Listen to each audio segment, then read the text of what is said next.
Another name for fear is boot.com with Shuvo. Welcome back, everyone. This is Shuvo, and I hope all of you are doing well and staying on the good side.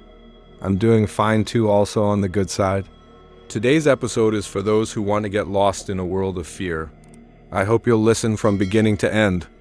I'm reading it exactly as it was written. Assalamu alaikum, Shuvo bhai. I didn't ask how you are because I know you always stay on the good side.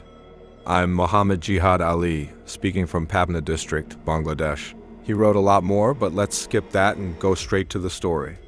Shuvo bhai, my grandfather's house, is right next to ours. Since childhood, I've seen that one of my grandfather's sons, my uncle, is a strange kind of insane. He talks to someone who isn't there. Sometimes, late at night, he suddenly screams and cries and says, "I made a mistake. Forgive me. Don't hurt me." I've asked my parents many times why Uncle behaves like this, but they never wanted to tell me anything. One evening, when I was about to leave the house, I saw my grandmother, my grandfather's brother's wife, who was also my mad uncle's mother, sitting with another woman. They were chatting, and I heard Grandma saying something about my uncle. I sat next to her, and she began telling the story behind my uncle's madness. She said, "About 25 years ago, your uncle was around 20 or 21 near our house. There was a big beel, a wetland. Your grandfather installed a shallow water pump there to irrigate his paddy fields. He used to give water to others' fields too, and they would give him some rice after harvest. Your grandfather and uncle worked together to irrigate the fields. That year there was a terrible drought. The crops were dying due to lack of water, and they had to irrigate very frequently, even at night. Since your grandmother's family lived right next to the beel, the two of them would work late into the night. In the middle of that beel, there was a big government pond, almost like a lake. It had huge fish in it, and fishing there was strictly forbidden. One day, after working all day, your grandfather fell seriously ill in the evening, so your uncle had to go alone to irrigate the fields. As Uncle was leaving home, he suddenly thought, "Why not take some bait? There are huge fish in the pond. It's night, no one will see." During drought season, fishing in that pond was forbidden, but during the rainy season, when the pond overflowed into the beel, people were allowed to catch fish.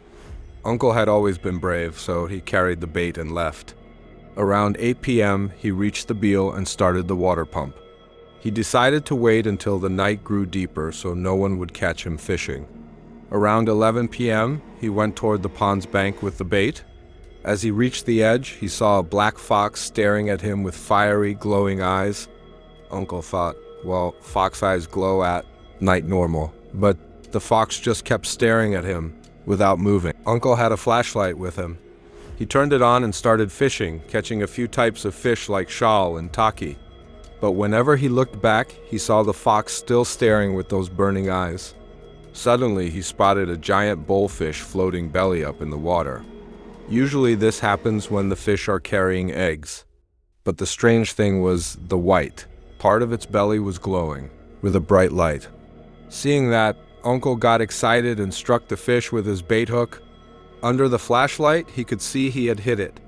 He slowly began to pull the hook up, but the fish floated away a bit and stayed there again. To reach it, Uncle had to step into the water. Waist deep, he went in and struck it again, but the same thing happened. The fish floated further away. This went on for a while. Finally, Uncle managed to strike the fish properly. The moment he did, the fish let out a strange sound.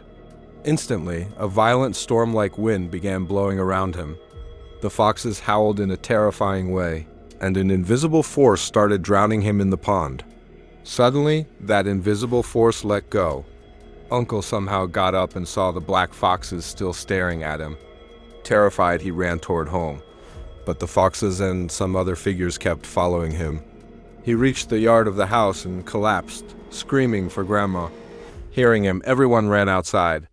His whole body was soaked and he was breathing heavily. Grandma rushed to him and asked what happened. Uncle told them everything. Grandfather scolded him harshly. They bathed him and put him to bed. Uncle lay there thinking about what had happened until he finally drifted off to sleep. The next morning, he began behaving strangely. He kept saying, "Give me fish. I want raw fish. I'll go to the beel and the pond to catch fish and eat them." His behavior got so bizarre that they had to tie him up and take him to a shaman, Kabarai, in a nearby village. They told the Kabarai everything. The Kabarai began his rituals and somehow managed to summon the entity that had possessed Uncle. Speaking in a terrifying voice through my uncle, the entity said, "Kabarai, don't interfere. I will destroy all of you." The Kabarai asked, "What harm has this boy done to you?" The voice replied, "The fish he attacked was my child. And the fox he saw, that was also me. He struck my child with bait. I will not forgive him, and I won't forgive you either." Even after hearing this, the Kabarai didn't lose courage. He said, "I accepted this work knowing these dangers." He performed more rituals, blocked the entity from Uncle's body, and sealed the house spiritually. He gave 3 amulets to my grandfather and told him to have Uncle wear them. But even after all this, the fear never left my uncle's mind.